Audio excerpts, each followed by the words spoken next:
All right.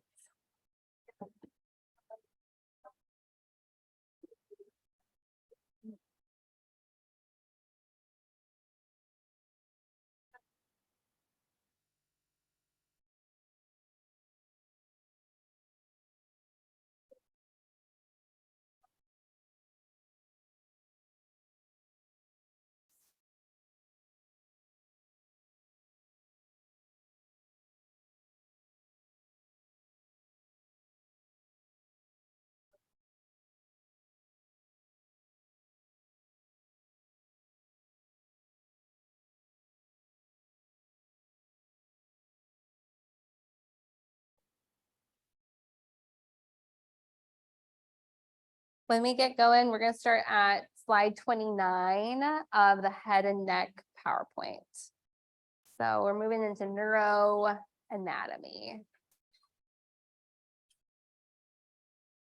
Are you eating straight peanut butter? Oh, No. Oatmeal. nice. I love it. I was like, I mean, good on you, but yeah, totally. Totally. Same. For sure. All right. So like I said, we're going to start. This is slide 29 of the head and neck PowerPoint. Starting here because I want to get into neuroanatomy. We're going to, like I said, we're doing high yield anatomy topics today. So we've covered the cardiac, we've covered the abdominal, and now we're going into the brain. These are areas that are commonly tested for your anatomy questions and tend to be trickier than some of the other areas. All right. And we are going to draw our circle of Willis today. So that will be our vascular structure that we'll focus on. So the meninges. So this is, like I said, on slide 29 of the head and neck PowerPoint. The meninges are the connective tissue coverings that enclose and protect our brain. We have our dura, the arachnoid mater, and the pia mater. Dura and arachnoid are more external. Pia is right on literally our base of our brain. I don't even think we can see it in this picture. No, we don't even have it here. Great. But our dura mater here and then arachnoid below. So knowing external to internal, that would be your best piece here of your meninges. Oh, there you go. Dura is the tough mother, arachnoid, it's more like web-like appearance, and then pia is the soft mother that's really attached to the brain, covering every surface except for only a few areas of the ventricular system of the brain that are exposed. Interesting functional components of the arachnoid mater. It does have some cerebral spinal fluid resorption properties and helping it return to the bloodstream. Those would be your big pieces. Your separation points, your dural folds, you have your falx cerebri and your tentorium cerebelli that you can see here. Your falx cerebri is located in that longitudinal fissure, separates your hemispheres. Your tentorium cerebelli is separating your cerebellum from your occipital lobe. Your falx cerebelli is separating the cerebellar hemispheres in the posterior cranial fossa, and your stellar diaphragm covers the pituitary in its fossa, which we had a test question about that just yesterday. So understanding these dural folds, these will come up on your test. So knowing where they are and what they separate will help you in those questions, answering those questions. Denticulate ligaments, they are specialized pia mater structures. They are ligamentous. They emerge from the pia of the spinal cord. They attach it to the dura mater, and they are thought to help stabilize the motion of the spinal cord.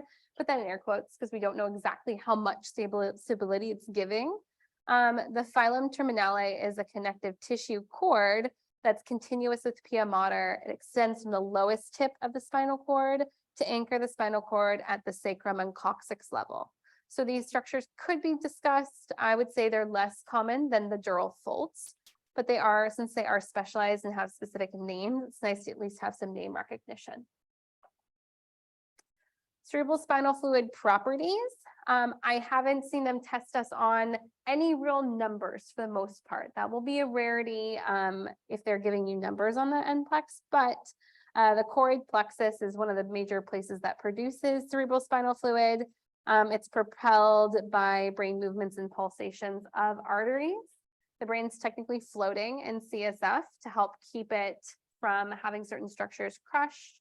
And we will flow through the different flow pathways, but we can see them here actually pretty well. So we have our lateral ventricle here.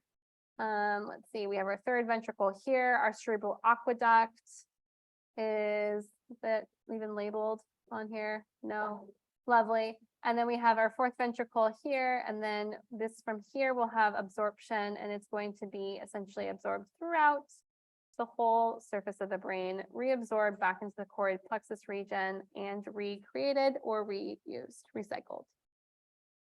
Great. It will also flow all the way down the spinal cord. Important to note. Okay, oh, here's our ventricles there. I knew I had a slide. So our ventricular system.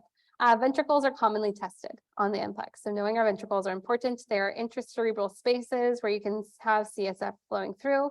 So we have two lateral ventricles. They're C-shaped and they come from our neural tube embryologically. From here, CSF is going to flow from our lateral ventricles into the third ventricle via our intraventricular foramen. We may be able to see that labeled, no, but it's traveling essentially from our lateral ventricle through the intraventricular foramen. I've never seen it called the foramen of Monroe on the test, into our third ventricle where there is just one. Our third ventricle will lie between our halves of the thalamus and hypothalamus. So right in that middle space of the brain. Our cerebral aqueduct will then pass through the midbrain, and then it will lead into our fourth ventricle here. So from the third ventricle down through the cerebral aqueduct into the fourth ventricle. The fourth ventricle is located between the medulla and the cerebellum. And I would note where these ventricles are and where they lie with these structures.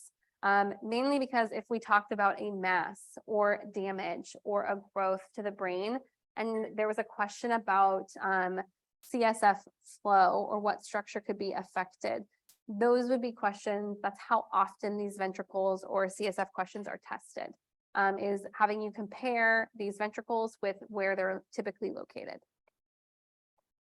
Yes. Just the lateral. There's two lateral, 1/3 and 1/4. Good question. Yep.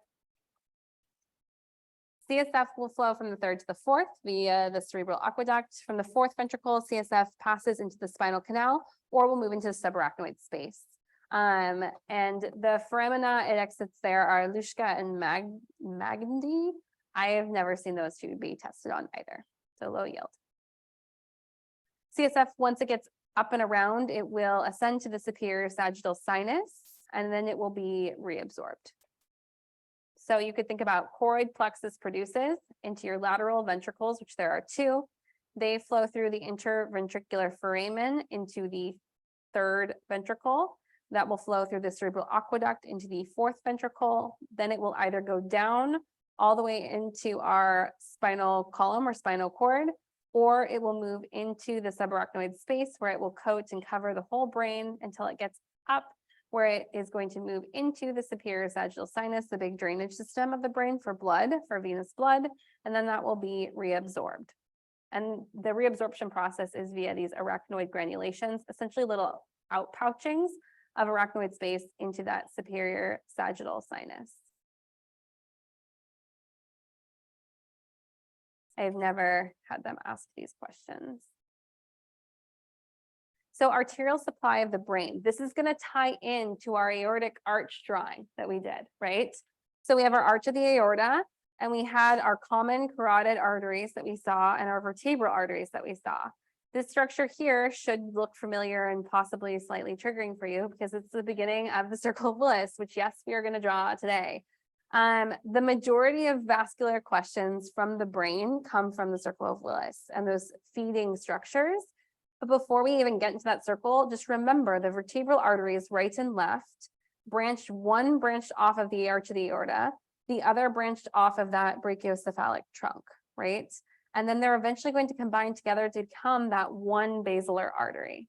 And so that's your connection point from your aorta to your brain vasculature, is through your vertebral arteries to the basilar artery.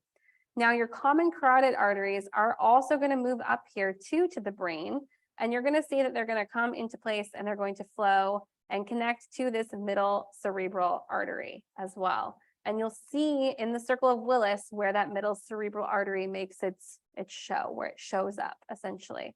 So both the vertebral arteries as well as the common carotid arteries are off the aorta and relate to this vascular structure in the brain, the circle of Willis. That's why these are high yield, because there's so many questions they could ask you. They could ask you questions about the heart and the aorta in the brain, right? They could ask you questions about the brain and the heart. They can connect these two structures so easily through vasculature.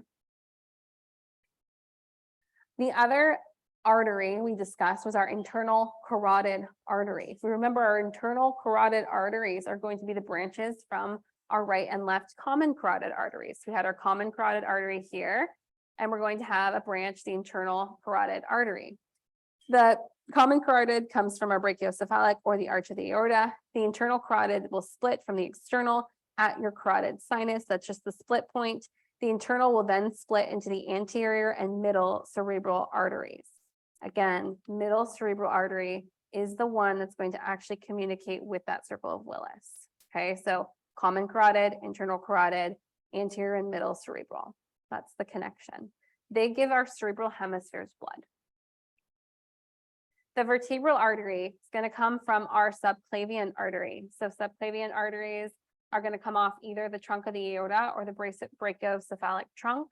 So vertebral artery comes up, it's going to then, a subclavian artery comes up, it's then going to become a vertebral artery. The vertebral artery passed through our transverse foramina of C1 through 6, not C7. Again, good test question. Identifying which cervical vertebra does not have the vertebral artery passing through its transverse foramen. This will move into your atlanto-occipital membranes and your dura. So our basilar vertebral system, basilar meaning basilar artery, vertebral meaning our vertebral arteries, they're going to give blood to the spinal cord, the brainstem, our inner ear, our cerebellum, our occipital, and our temporal lobes. Our vertebral arteries, like I mentioned, unite to become the basilar artery on our ventral medulla. The spinal arteries and our posterior inferior cerebellar arteries branch from here, which we will look at. So we're going to look at that picture here in a moment. The basilar artery, we can see this component here, is going to ascend on the ventral surface of the brain stem, and we'll see an anterior inferior cerebellar, the pontine, superior cerebellar, et cetera, et cetera, et cetera. All the structures of the circle of Willis will branch off essentially kind of this main basilar artery. Before we get to it, our spinal arteries. Spinal arteries include our vertebral artery, anterior and posterior spinal arteries from the vertebral artery. I would not go more in depth than vertebral artery. I would really learn that and then I would stop. Okay, circle of Willis. This is the structure you probably know and love. There's many iterations. Really, the whole point of this is it allows for communication between all these different branches. You could think about it as like a big anastomosis, right? A bunch of like arteries and stuff coming together in a space. All of them, you could hear the verbiage here. These like the words are here because this is how they would state it in a test question, but drawing it out will help you memorize it, like where they're all connected. And so I encourage you to do both. Read how they might describe it. So anterior communicating is connecting the anterior cerebral arteries, right? That's what they could ask you. What artery connects the anterior cerebral arteries? The anterior communicating.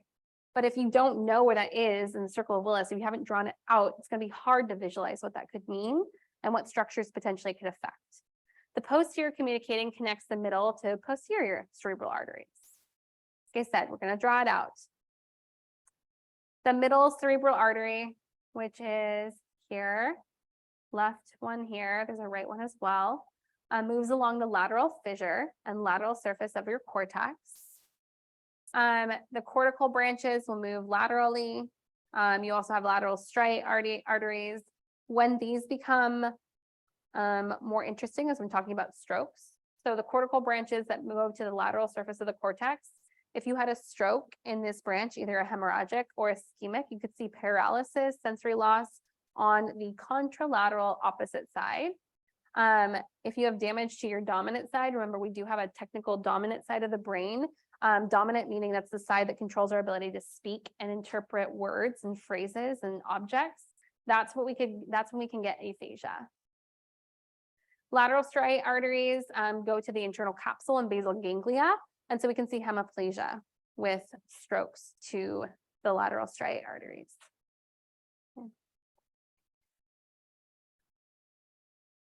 Our anterior, so these were our middle cerebral arteries. Our anterior cerebral arteries, so towards the front portion, they'll move along our medial surface of the cerebral cortex, including our cingulate gyrus, which is part of the limbic system. So if we have a stroke or damage, we could see paralysis and sensory loss in the opposite leg and foot. You could also see mental emotional changes, right? If it's involved in our limbic system. And then our posterior cerebral artery, what's highlighted here, posterior. This is going to move to the occipital and temporal lobes. So you're going to see your vision issues and your hearing issues, so auditory and vision. So visual field defects, facial blindness, or even contralateral deficits for some of our specific cranial nerves like facial vagus and hypoglossal. Okay, so this is a perfect time for us to draw. Because we're here, we're going to do it.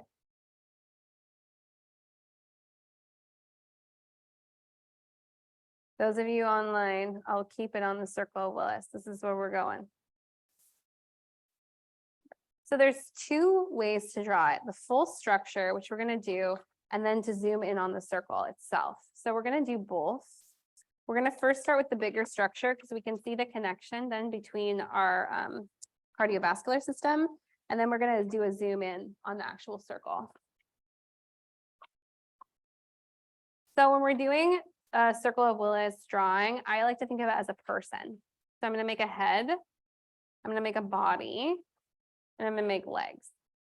That's how I start. Okay. Again, we're going to do this top portion. We're going to zoom in on this top portion and fill in all the pretty pieces. So this is going to be, I'm not going to focus. This is the circle of Willis, but we're going to do this body portion first, and then we'll zoom. Okay. So for our legs, we also have to put in arms, right? Our person can't have arms. That would be sad. So we're going to kind of put these lower arms here. And then we're going to put almost like they have like shoulders up here. This is almost like we're creating a bug. Okay, that's great. All right, so you should have two lines here, one line here, and then a line here. Okay, we're going to start down here first. All right. I'm going to do this by making a few connection points. This is like giving them a, I don't know, a tripod, whatever you want to say if they have. Okay. You can label this however you want when it comes to your brain, how you're going to create it. But I start with a person. So these arteries here are going to be your vertebral. That's where we're starting. Okay. And so to orient you where we came from, remember when we had our aorta, we had our left vertebral and our right vertebral that are eventually going to become the basilar, right? And so we're taking these and we're essentially putting them here on either side. So we have our vertebral arteries that are just continuing upward into our brain. Oh, you can't see that. Here, okay? Yeah. But they also the vertebral underneath the spinal column. For not the vertebral arteries. Yes, so here, vertebral arteries are going to ascend from the subclavian artery here. Oh, you can't see my page. They're going to ascend from the subclavian artery, subvertebral artery, subclavian artery, and they're going to pass through the transverse foramina. So not inverting, they're passing through the foramina of C6 through 1. That's how they travel upward. Yep. Good question. All right. And then they're going to travel all the way upward. And then when they get to the surface of the brainstem, that's when we're going to start to see them actually come together, is at that base of that brainstem. So we're at this base of the brainstem now. We're going to move posterior to anterior. So we're here. Oh, I need my picture so I can actually tell you the correct things. These vertebral arteries, these are going to be vertebral all the way up through here. So these are both vertebral here. Once they meet together, this whole structure here in the center is your basilar. So I'm just gonna write this here is your basilar. So the vertebral arteries are gonna join together here and they become your basilar artery. This is your basilar artery the whole way up, okay? Now you're like, what are these branch points? Down here, this is going to be your posterior, inferior, cerebellar. Oops.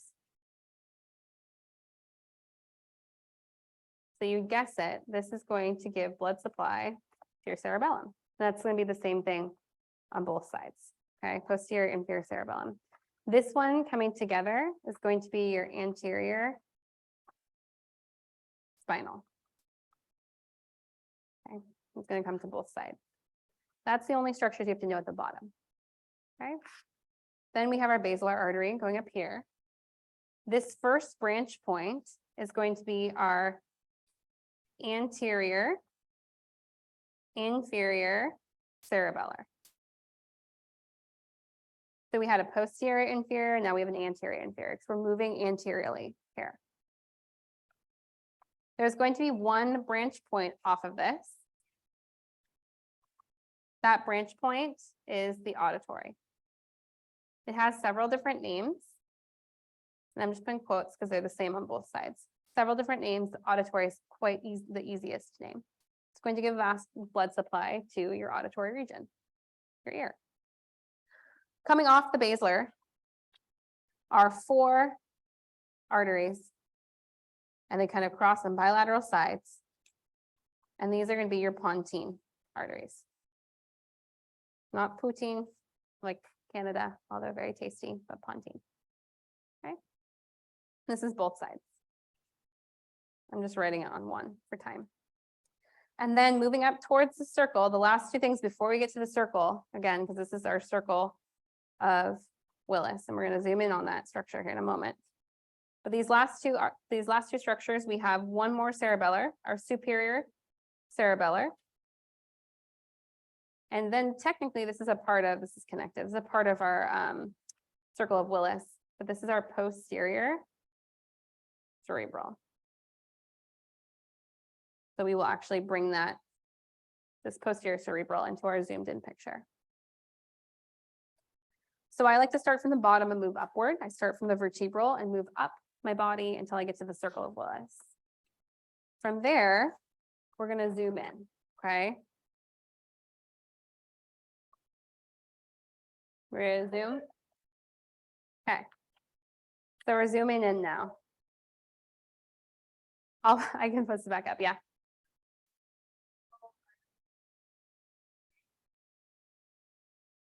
Sorry.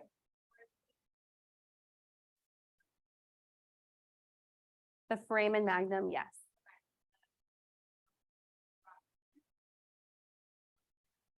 I believe so, but let's clarify. Yeah, good question. Because I do not want to say the wrong word, because then it will be on all of our brains, right? All right.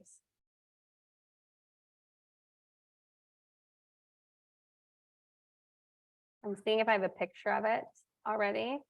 And if I do, then we will just look at that. Okay, let me see here. So you asked about your vertebral artery, correct? And then your internal carotid.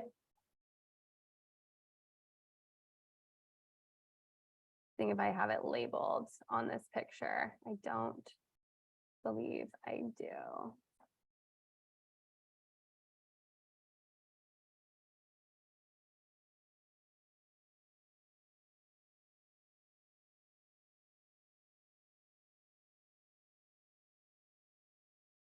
All right, so let's see here. Please.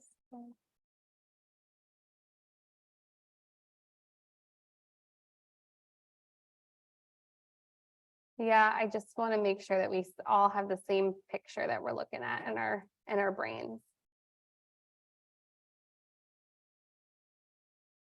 Just so we don't confuse all of ourselves.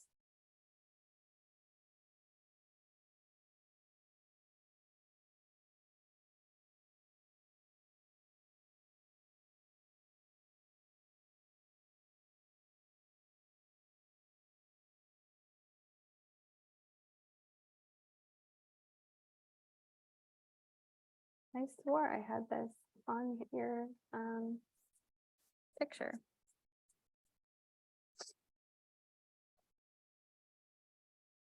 Maybe I had it up top. All right, now I found it.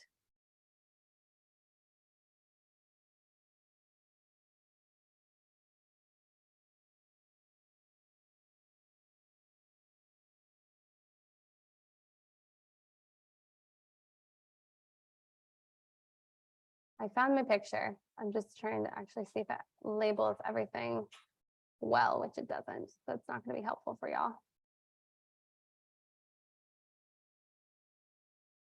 Balatarska, Fremino Valley.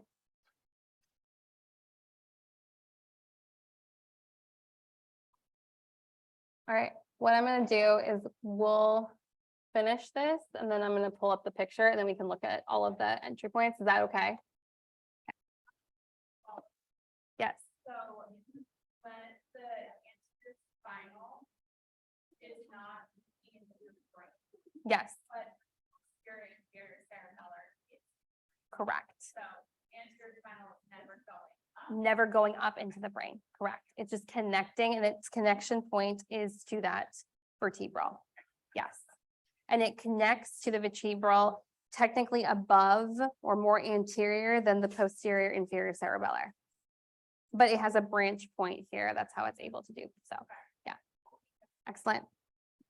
All right. We're going to zoom into circle of Willis. Then I will pull up our cranial base so we can see where all these things come into the brain. I think that will be helpful. All right. So we are here, superior cerebellar, posterior cerebral. We're now going to zoom in to our circle of Willis. This is our circle here. This is the circle of Willis. To orient you, this is our basilar at the base. So basilar at the base. And then we have these two structures here, which this is actually our posterior cerebral, which we already wrote on our previous, on either side. So these here would be our posterior cerebral. Okay. All right. The next one that we're going to draw is going to be these two right here. These are going to be posterior, the posterior medial, central. On the opposite end, up top, they are also central, but they're going to be anterior. So we just call them anterior medial central. I think of them as the same. It's almost like the little hairs, like they have some little chin hairs, they have some little like forehead hairs. If this is your face for your person. Okay. Then moving on either side laterally, do another color. We'll see that we have our posterior communicating. And this technically will go all the way through. But not here. I lied. Okay.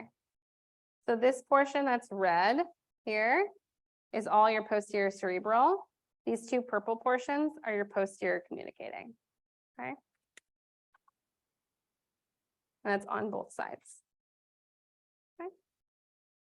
When we're all the way up to the top portion up here, this tiny portion up here is going to be your anterior communicating. That's in purple. So both our purple portions are communicating, posterior, anterior.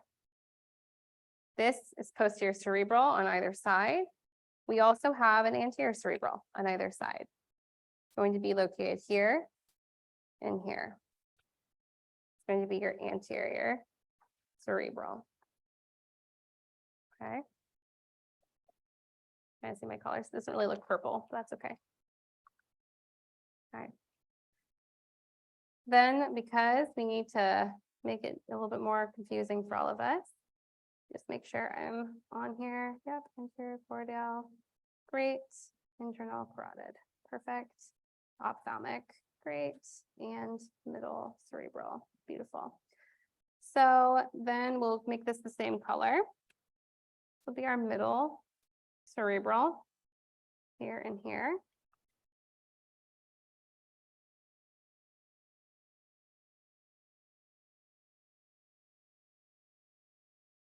You see that? Okay, good. I'm going to do a different color now. We have our internal carotid.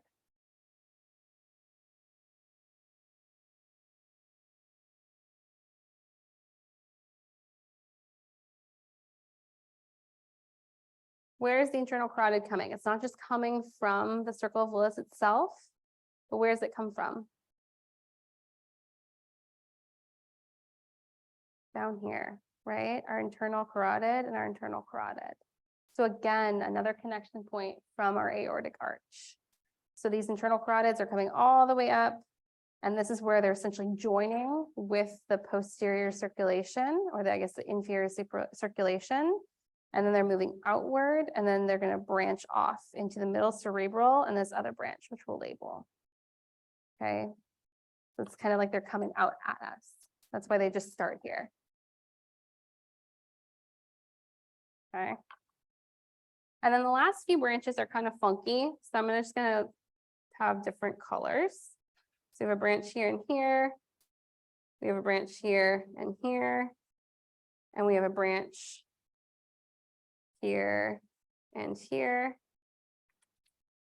So this first orange branch is going to be our ophthalmic. I'm going to write it on this side because I don't have room.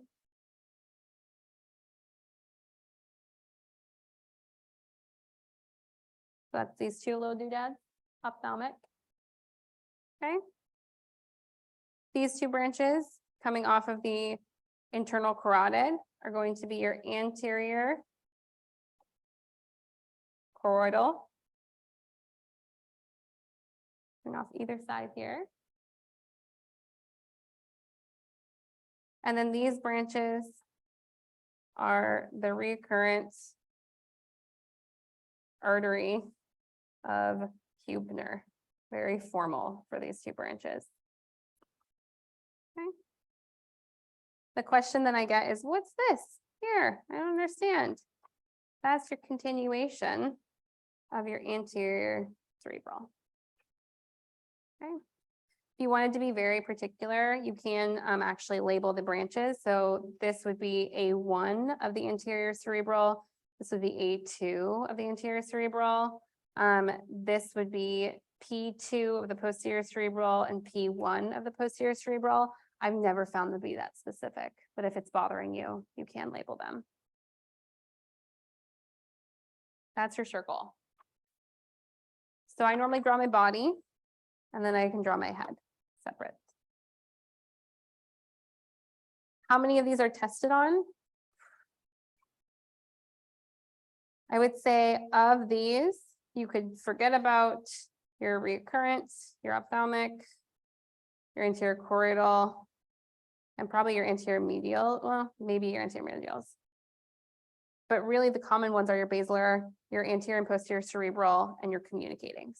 Those are the most common. And then your internal to middle cerebral, because the internal is the connection point down below. Okay. Those are all the arterial structures I'd have you know.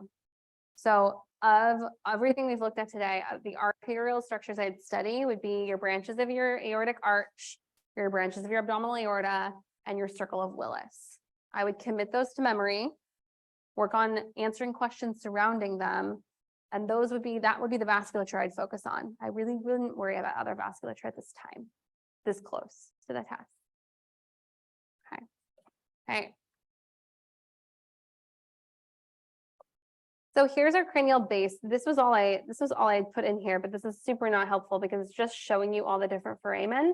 And it says these structures provide for the pituitary, I guess the sella turcica, the optic chiasm, the chiasmatic groove, the optic nerve, the optic canal, the superior orbital fissure, the internal carotid artery, the foramen rotundum, 3 ovale, 4 spinosum, 5 1 lacerum 5-2, and 6 cavernous sinus. So this is the closest I have for those specifics that you were asking for. So this is in order. This is slide 7 of the head and neck PowerPoint. So if you're going to focus on one memory piece for the base of the skull, these would be the things I would make sure you know where they travel through. Specifically know where the pituitary is, the optic nerve, internal carotid, and probably if you can know the cranial nerves, fine, but I would say that's bonus. And they're in order. So sella turcica, optic canal, and superior orbital fissure. Okay. All right. Let's go back down to our brain here for a second. Okay. So I went back down to where we were. This is slide 72 for those who are following along. So moving down out of the brain, this is into the brainstem. Brainstem questions are commonly asked on NPLEX because there's lots of different structures. So midbrain, pons, and medulla in order from superior to inferior. Our midbrain important structures, the substantia nigra. That's where our dopamine producing regions occur. That is the region that we can see decreased functionality in what condition? Parkinson's disease, right? Because that's why we treat it with dopaminergic drugs, because we see a lack of dopamine production in the substantia nigra in the midbrain of the brainstem. The cerebral aqueduct also passes through that midbrain region, like I said, so that those would be the important structures to recognize. The pons, it means bridge. So pons we can see located here. It has lots of different fiber tracts connecting the other areas. It also has respiratory and cardiac, but really respiratory centers that work with the medulla. And this is where your cranial nerves 5, 6, 7, and part of 8 come out of. So remember, a lot of your cranial nerves are going to come out of that brainstem. And the medulla oblongata, this is where you're going to have autonomic function primarily. So respiration, your cardiac center, your vomiting, swallowing, coughing, sneezing center. So any questions about nerve involvement or central nervous system involvement in those functions, think medulla oblongata. When in doubt, if it's an autonomic function, go there. If it's asking you for what structure centrally must be affected. Okay. Part of this will form the fourth ventricle. This is where you'll have the pyramids, the corticospinal tracts, the desiccation of the pyramids where motor fibers will cross. So any issues with those crossing patterns, you could also go to the medulla oblongata. Okay. Also nuclei for cranial nerves 9 and above. When in doubt, if I have a brainstem question, I'm probably choosing medulla oblongata if I have no idea. There's just a lot that goes on there. Cerebellum is your balance, your posture, learning of motions, cognitive functions, motor coordination. It's not going to initiate any emotions, but it'll fine tune. So you will have issues with coordinating everything, gait, speech, etc. Cerebrum, you have your hemispheres, your sulci and your gyri. You have different lobes. I would think that's important to know, although this is pretty obvious in anatomy, but frontal, parietal, occipital, and temporal. Your hemispheres include your cortex and the basal ganglia. Remember, the cortex is that superficial region that does a lot of the stuff. It's where all of your sensory motor integration occurs and a lot of our perception or perceptive qualities of experiences in our life. And that's actually the superficial covering of the cerebral hemisphere, the cerebral cortex. It's that external layer. The sulcus or fissures are the gaps between the gyri. You have a couple different fissures that are important to note: the longitudinal, central, lateral. The lobes of the brain, understanding kind of in general what they do would be helpful. So occipital is easy, it's vision. Temporal is your smell and your hearing, as well as some memory. Parietal, you have your somatosensory, proprioception. There's also some other like sense of self and pieces like that. And frontal is primarily motor, behavior, and speech. Homunculus, remember, is looking at our cerebral cortex, that external covering of our hemispheres of our brain tissue. You can actually cut through our primary motor cortex and our somatosensory cortex. You can cut through these regions here, and you can assess, this is somatosensory, this is motor. You can say, okay, depending on where that damage is based on the homunculus, that's the area that's going to be affected. So a way to think about this is toes, or things that are closer to the ground, are going to be more central, and then moving up until we get to the wrist and the hand. That's going to be right on top. Then we start over and we go to the face, more lateral towards that kind of temporal side, or that lateral portion. And at the bottom is speech. That's when it comes to motor. When it comes to somatosensory, again, we start kind of the same, moving from our genitals and our toes all the way up over until we get to our hands. We have our face portion then, and then it's more things like swallowing and digestion that occur for somatosensory. So sensation, somatic sensation, movement, motor cortex. Little human, the imprint on our brain. So sensory and motor.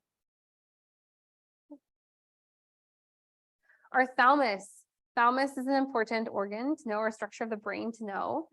All sensory stimuli outside of olfaction are received by the thalamus.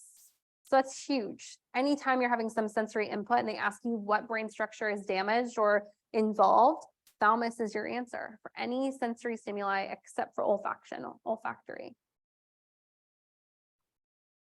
It's highly unlikely they will ask you about specific nuclei or specific areas of the thalamus. It's not impossible, but it's highly unlikely. So I would not worry about committing those to memory at this time. The hypothalamus and the thalamus hang out together. The hypothalamus is helpful in comprising the walls of the third and the walls and the floor of the third ventricle. It's where we integrate our autonomic nervous system. So if thalamus is our sensory stimuli input, our hypothalamus is our autonomic nervous system integration. Is also how we are able to regulate water balance and body temp, as well as thirst. The hypothalamus itself, remember, produces two hormones, antidiuretic hormone and oxytocin, which then are stored in the posterior pituitary. So that's why the hypothalamus has neuroendocrine function. Our cranial nerves, know them. I'm not going to belabor reviewing them with you extensively, because I think that you can review cranial nerves on your own. But these would be high yield, all of the cranial nerves. I would highly recommend reviewing and knowing their name, ideally, if you can, where on the brainstem they come from. That would be helpful, as well as their function. With their function, you should be able to identify if it's motor, sensory, or both, which would be helpful. I do have a mnemonics that I will get to. I'm just going to go to our mnemonic here. On old Olympus towering tops, a Finn and German viewed some hops. That's like the classic medical school cranial nerve mnemonic. There's many others. Come up with your fave. This goes through the names, I believe. Yeah, the names. And then there is also another one that can go through your sensory and motor. Pretty sure it's not appropriate. That's maybe why I took it off. But some of the best mnemonics are maybe things that I shouldn't have recorded. So. But this is a great summary page. If you can know this, you'll be fine. I wanted to see if there's anything else I wanted to view from this slide set. Yes, that was me trying to find you a better picture, which I did not, unfortunately. There's one other slide set about the head. So I'm going to see if there's anything that we need to know. If not, we'll break and then come back and do upper and lower extremity to round out our day. Let me just pull open the next one. While I'm opening this, any questions? I mean, I'm sure there's questions, but anything pertinent to neuroanatomy?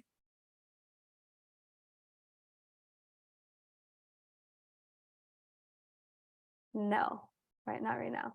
We will go through spinal cord, the dorsal ventral horns when we do physiology. So we'll talk a little bit about action potential, dorsal ventral horns, autonomic versus somatic stimuli, and the neurotransmitters involved. So that will happen when we get into physio.